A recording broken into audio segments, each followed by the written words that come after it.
Start हो जाए बताइए आप लोगों को। हेलो फ्रेंड्स, आज टेक्निकल एनालिसिस की इस क्लास में हम लोग रिवर्सल पैटर्न को स्टडी करेंगे। पिछली क्लास में रिवर्सल पैटर्न के हमने head and shoulder pattern, inverted head and shoulder pattern, rounding bottom और राउंडिंग टॉप को स्टडी किया था। आज हम double top, double bottom, basic formation और ब्रॉडिंग फॉर्मेशन को स्टडी करेंगे। तो सबसे पहले हम डबल टॉप, डबल बॉटम से स्टार्ट करते हैं।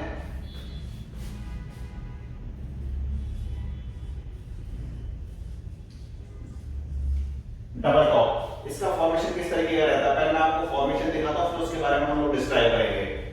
चार्ट पे कुछ इस तरीके का बनता है। चार्ट जब अप साइड में मार्केट मूव कर रहा होता है, एक ट्रेंड सेट होता है ऊपर की साइड में, ऊपर की साइड में जब ट्रेंड सेट होता है, एक रैली रहती है मार्केट का, एक अप मूव रहता है। उस अप मूव में जाके डबल टॉप जो पैटर्न है वो सेट होता है, बनता जाकर। सपोज देखिए आप, ये इस तरीके से मार्केट ने मूवमेंट किया, ये मार्केट का रैली था, ये रैली क्या था, मार्केट का अपवर्ड रैली था। अब यहाँ पर आके मार्केट ने कुछ इस तरीके से एक फॉर्मेशन बनाना स्टार्ट किया और ऐसे जगह कोई फॉर्मेशन यहाँ पर बनाया। अब यहाँ पर क्या आप देखिएगा, एक टॉप यहाँ पर ये बनता दिखा, एक टॉप यहाँ पर ये बनता दिखा, और मार्केट आकर इस तरीके से ये मार्केट का फॉर्मेशन लगभग कमोबेश तैयार होता है। मार्केट ने एक सिग्निफिकेंट रैली दी, ऊपर की तरफ मार्केट मूव किया, मूव करने के बाद में एक सर्टेन लेवल पर जाकर मार्केट ने जहां सैचुरेशन उसको मिला, वहां पर मार्केट ने वापस से ब्रीच लेना स्टार्ट किया। मार्केट नीचे की तरफ आया, कुछ टाइम कंसोलिडेट किया और मार्केट ने वापस से ऊपर की तरफ जाने की कोशिश करी, लेकिन वहां पर भी जाकर बायर्स एग्जॉस्ट हुए और वॉल्यूम्स भी कम रहे और धीरे धीरे करके मार्केट नीचे की साइड में आया और मार्केट में नीचे की साइड आने के बाद में इसका डबल टॉप का जो फॉर्मेशन था वो तैयार हो गया। अब डबल टॉप फॉर्मेशन के फीचर्स क्या है? लगभग जो ये वाला टॉप बनेगा, इसके कमोबेश लगभग 3-4% के इर्द गिर्द आसपास ये वाला टॉप बनेगा।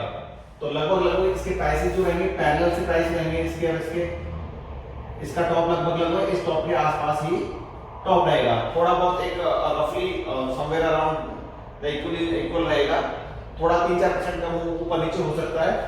और जो इसका लोवेस्ट लो होगा, इसको नीचे आने से पहले, यहाँ पर इस फॉर्मेशन को तैयार होने से पहले जो इसका लोवेस्ट लो होगा, लोवेस्ट लो कौन सा है, लगभग ये लोवेस्ट लो है। यहाँ से नेकलाइन इसको ड्रॉ किया, नेकलाइन ड्रॉ करके आगे हमने एक्सटेंड किया और नेकलाइन पर आने के बाद में जब इसको ब्रेक करता है तब यहाँ से ब्रेक डाउन स्टार्ट होता है। जब ये वाला एक फेज तैयार हो रहा होता है मार्केट का, तो यहाँ पर वॉल्यूम ज्यादा होते हैं, यहाँ वॉल्यूम ज्यादा होते हैं। मार्केट लगातार ऊपर की तरफ मूव करता जा रहा था, तो वॉल्यूम अच्छे थे इसमें और तभी मार्केट ऊपर की तरफ मूव कर रहा था पॉजिटिव वॉल्यूम्स के साथ में। यहाँ पर आकर थोड़ा सा ये कंसोलिडेशन फेज आया, वॉल्यूम्स थोड़े से इसमें एग्जॉस्ट होने लगे। सेकंड जो इसका फेज बना, सेकंड पैटर्न, इस पैटर्न का सेकंड फेज जब बना तो वॉल्यूम थोड़े और कम हो गए, लेकिन इसको ब्रेक होने के बाद में वॉल्यूम तेजी के साथ में वॉल्यूम भी बढ़े यहाँ पर और मार्केट ने भी फॉल देना स्टार्ट किया, यानी कि सेलर मार्केट में आ गए और बायर मार्केट से एडजस्ट होने लगे, बायर्स का कॉन्फिडेंस यहाँ पर आकर कम होने लगा। तो डबल टॉप फॉर्मेशन आपको क्लियर है, लगभग एक जैसे टॉप बनेंगे इसके सेम प्राइस के इर्द गिर्द, और जो इसका लोवेस्ट लो होगा वहां पर जो नेकलाइन ड्रॉ करेगी उसको ब्रेक होने के बाद में ये फॉर्मेशन कंप्लीट होगा।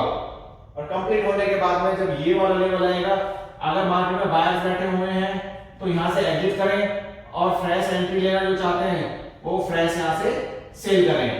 सेल करने के बाद में इसका मूवमेंट फिर आपको देखने को मिलेगा। और ये जो फॉर्मेशन रहता है, इस फॉर्मेशन को बहुत छोटे या कंसोलिडेशन फेज में अगर आपको ये फॉर्मेशन मिलता है तो इस फॉर्मेशन का वैलिडेशन कुछ नहीं रहता। ये वैलिडेशन तभी रहता है तब एक सिग्निफिकेंट मूव आने के बाद में आपको ये फॉर्मेशन मिलता है। और लगभग जो टॉप से बॉटम तक का जो ये डिफरेंस रहता है, ये डिफरेंस कम से कम 10% से लेकर 20% तक का डिफरेंस होना चाहिए, 10% से 20% तक का डिफरेंस होना चाहिए, तभी ये फॉर्मेशन आप समझिएगा कि इसका वैलिडेशन ठीक है। सेम लगभग इस पे आएगा और फिर मार्केट जब यहां से ब्रेक करेगा तो यही इसी हिसाब से इसके टारगेट सेट होंगे। ठीक है, अगला फॉर्मेशन कौन सा है? अगला फॉर्मेशन हमारा है double bottom formation. Double bottom में क्या होगा, मार्केट इस हिसाब से मार्केट नीचे की तरफ मूव कर रहा था और मूव करते करते मार्केट ने कुछ इस तरीके का फॉर्मेशन बनाया और ऐसे एक फॉर्मेशन बनाया, ये फॉर्मेशन मार्केट का बना। यहां पर आकर क्या हुआ, मार्केट को डबल बॉटम मिले, बॉटम 1 बॉटम 2, लगभग इसका सेम वही जैसे डबल टॉप में था, लगभग प्राइस इज सेम। और जो इसका हाईएस्ट हाई है, हाईएस्ट हाई कौन सा है, ये, इसको मिलाकर वहां यहाँ पर एक नेकलाइन ड्रॉ होगी, ये नेकलाइन ड्रॉ हुई। यहाँ पर क्या हुआ कि मार्केट में जैसे जैसे सेलर्स इसमें इंटैक्ट थे और मार्केट नीचे की तरफ आ रहा था और ट्रेंड ये इंटैक्ट था डाउन साइड का, लेकिन सपोर्ट लेवल पे सपोर्ट लिया, वापस से मार्केट ने रैली किया, अप साइड में मूवमेंट किया, लेकिन यहाँ पर आके फिर एडजस्ट हुआ, फिर मार्केट नीचे गया, फिर मार्केट ऊपर गया। तो यहाँ पर तो वॉल्यूम ठीक ठाक आ रहे थे मार्केट में, लेकिन यहाँ पर मार्केट में वॉल्यूम्स कम होने लग गए। ये इसका दूसरा लेग तैयार हुआ या इसका दूसरा फेज जब तैयार हुआ तो यहाँ पर वॉल्यूम्स कम थे, क्योंकि सेलर भी कॉन्फिडेंट नहीं थे कि मार्केट सेल साइड बढ़ेगा, और बायर्स का कॉन्फिडेंस तो पहले ही टूटा हुआ था कि ये जो ट्रेंड था वो सेल साइड का ट्रेंड सेट था मार्केट में, मार्केट बियरिश था, तो लगातार मार्केट टूट रहा था, तो बायर्स भी कंफ्यूज और सेलर भी कंफ्यूज, तो इंडिसीजन वाली कंडीशन यहाँ पर आ जाती है। लेकिन जो स्मार्टर ट्रेडर होते हैं वो इसको वॉच कर रहे होते हैं, वो इसको देख रहे होते हैं कि फॉर्मेशन क्या तैयार हो रहा है चार्ट के ऊपर, वो आराम से समझ पा रहे थे कि यहाँ पर डबल बॉटम का एक फॉर्मेशन तैयार हो रहा है, और इस नेकलाइन को ब्रेक करने के बाद, इस वाले लेवल पर आने के बाद में जो सेल साइड वाला कोई बैठा भी था तो वो एग्जिट करेगा और फ्रेश बाइंग साइड की एंट्रियां स्टार्ट होंगी। यहां बाइंग साइड की एंट्रियां स्टार्ट हुई और मार्केट कर जाएगा रैली, मार्केट ऊपर की तरफ मूव करेगा। और सेम ये इसका जो विड्थ है, इसका जो हाईएस्ट हाई है और जो इसका बॉटम बना, बॉटम से अब यहां तक का वो सेम 10% से 20% तक का ये मूव होना चाहिए लगभग, तभी इसका फॉर्मेशन का वैलिडेशन है। इसलिए इसके वॉल्यूम्स ठीक ठाक रहेंगे, यहां आते आते इसके वॉल्यूम्स एडजस्ट हो जाएंगे और वापस से नेकलाइन ब्रेक होता है, बाइंग की साइड में ब्रेक होगा, ब्रेकआउट मार्केट को मिलेगा। ये जो रेजिस्टेंस फेस कर रही थी मार्केट, इस रेजिस्टेंस को मार्केट ब्रेक करेगी और सपोर्ट लेवल से बाउंस बैक करने के बाद में जैसे इस नेकलाइन को ब्रेक करती है, यहां बाहर एंट्री कर जाते हैं और वॉल्यूम्स यहां पर आकर ठीक ठाक बढ़ने लग जाते हैं। अगर अच्छे वॉल्यूम्स के साथ में ब्रेकआउट आपको मिला तो इस ब्रेकआउट का वैल्यूएशन काफी अच्छा है। इधर ब्रेकआउट मिला, इधर वॉल्यूम बढ़े, इसका मतलब बायर्स एक बड़ी क्वांटिटी में, बायर्स बड़े नंबर्स में बायर्स इसने एंट्री किया और ये मूव ऊपर की तरफ निकल जाना है। तो ये डबल टॉप हो गया, डबल बॉटम हो गया। अगला हम बेसिक फॉर्मेशन समझते हैं।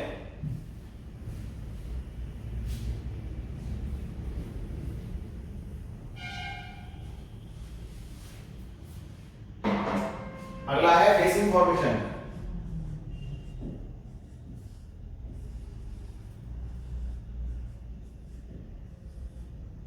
बेसिक फॉर्मेशन को ठीक उस तरीके से एग्जांपल हम ले सकते हैं कि जैसे एक माउंट क्लाइंबर जो होता है, जो एक चोटी पर चढ़ने की कोशिश करता है, लेकिन एक सर्टेन लेवल के बाद में वो रेस्ट करता है, वो ब्रीथ करता है और वापस से अपने डबल जो उसके साथ में मार्केट में वो अपना माउंटेन को फिर क्लाइंब करता है। इसी हिसाब से मार्केट का फेस रहता है। मार्केट चलता है, चलने के बाद में एक टाइम बाद में कंसोलिडेशन फेस में आता है, थोड़ा सा ब्रीथ करता है मार्केट और ब्रीथ करने के बाद में वापस रिक्लाइन करने लग जाता है मार्केट, फिर एक फेस आता है, फिर वहां पे ब्रीथ करता है और वो साइडवेज या फिर कंसोलिडेशन फेस में कुछ टाइम के लिए आता है और वहां से मार्केट फिर से पुश अप कर जाता है। चार्ट पे दिखाता हूं आपको। मार्केट इस हिसाब से मूवमेंट किया मार्केट ने और यहां पर आकर मार्केट ने ऐसे ऐसे कंसोलिडेशन फेस दिया या फिर कुछ यहां से करेक्शन दिया। करेक्शन देने के बाद में मार्केट में फिर से मार्केट ने एक मूव दिया और मूव देने के बाद में फिर एक करेक्शन दिया, फिर मार्केट ने मूव दिया, फिर एक करेक्शन दिया, फिर मूव दिया, फिर एक करेक्शन दिया। सपोज तो ये इसके क्या तैयार हुए, इसके बॉटम तैयार हुए, बॉटम 1, बॉटम 2, बॉटम 3 और ये टॉप 1, टॉप 2, टॉप 3, टॉप 4। तो इसमें होता क्या है, बेसिकली अगर आप इसको चार्ट पे देखें, इससे पहले क्या था इसका, ये इस तरीके का ट्रेंड था इसका, ये लगातार एक अप ट्रेंड में मार्केट मूव कर रहा था और अप ट्रेंड में मूव करने के बाद में एक टाइम के बाद में इसने बेसिक फॉर्मेशन तैयार करनी स्टार्ट कर दी। वो फेसेस में बढ़ने लग गया, टॉप उसने बनाया, टॉप लेने के बाद में उसने ब्रीथ किया उसने कंसोलिडेशन किया, थोड़ा नीचे की तरफ आया और नीचे की तरफ आकर फिर से रिज्यूम किया उसने अपने आप को और वापस से क्लाइंब हुआ, फिर से एक रैली बनाई, रैली बनाने के बाद में फिर से थोड़ा सा ब्रीथ किया। अब इसमें होता क्या है, जब यहां पर ये ब्रीथिंग वाला जो फेज चल रहा होता है तो यहां पर वॉल्यूम्स थोड़े से ड्राई होने लग जाते हैं, वॉल्यूम कम होने लग जाते हैं।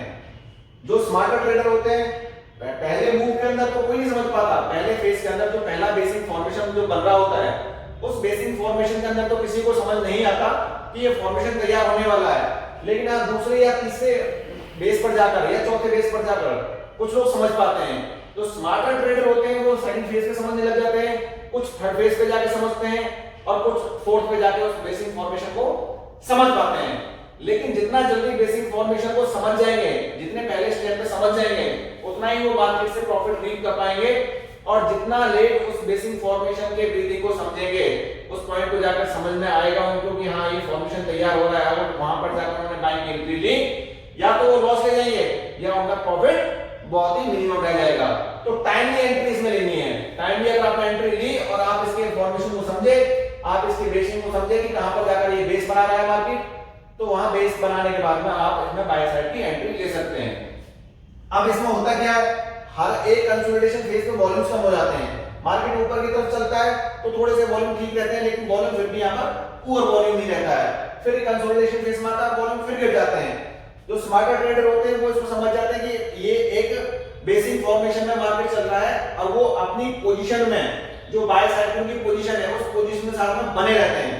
लेकिन जो वीकर जो ट्रेडर होता है वो इसमें भी लॉस ले लेता है या फिर वो थोड़ा प्रॉफिट लेके निकल जाता है, क्योंकि जब मार्केट में उसको करेक्शन आना दिखाई पड़ता है तो वो सोचता है कि मार्केट अब यहाँ पर सैचुरेशन है और मार्केट यहाँ से एग्जॉस्ट होने लग गया है, वॉल्यूम ड्राई होने लगे, वो मार्केट से आउट हो जाता है, अपनी पोजीशन निकल जाता है। लेकिन स्मार्टर ट्रेडर यहाँ पर बैठे रहते हैं और इस फॉर्मेशन को समझ जाते हैं और मार्केट में इसके हिसाब से अपना ट्रेड लेते रहते हैं। तो ये हो गया बेसिक फॉर्मेशन। इसका हर टॉप पिछले टॉप से हाई रहेगा, हर बॉटम पिछले बॉटम से हाई रहेगा और इस तरीके से वापस से ये जिस ट्रेंड की तरफ चल रहा था ऊपर के ट्रेंड में, वो उसी ट्रेंड के अंदर ये मूव करता रहेगा। अगर इसको मैं वाइस वर्सा कर देता हूं, उल्टा कर देता हूं, तो भी बेसिक फॉर्मेशन कुछ कमोबेश इसी हिसाब से काम करेगा। कुछ टाइम के लिए ब्रीथ करेगा, वापस से डाउन साइड जाएगा, फिर ब्रीथ करेगा, फिर डाउन साइड जाएगा, तो वो डाउन साइड का ट्रेंड सेट कर देगा। तो ये बेसिक फॉर्मेशन है। अगला ब्रॉडनिंग फॉर्मेशन, वो भी समझते हैं।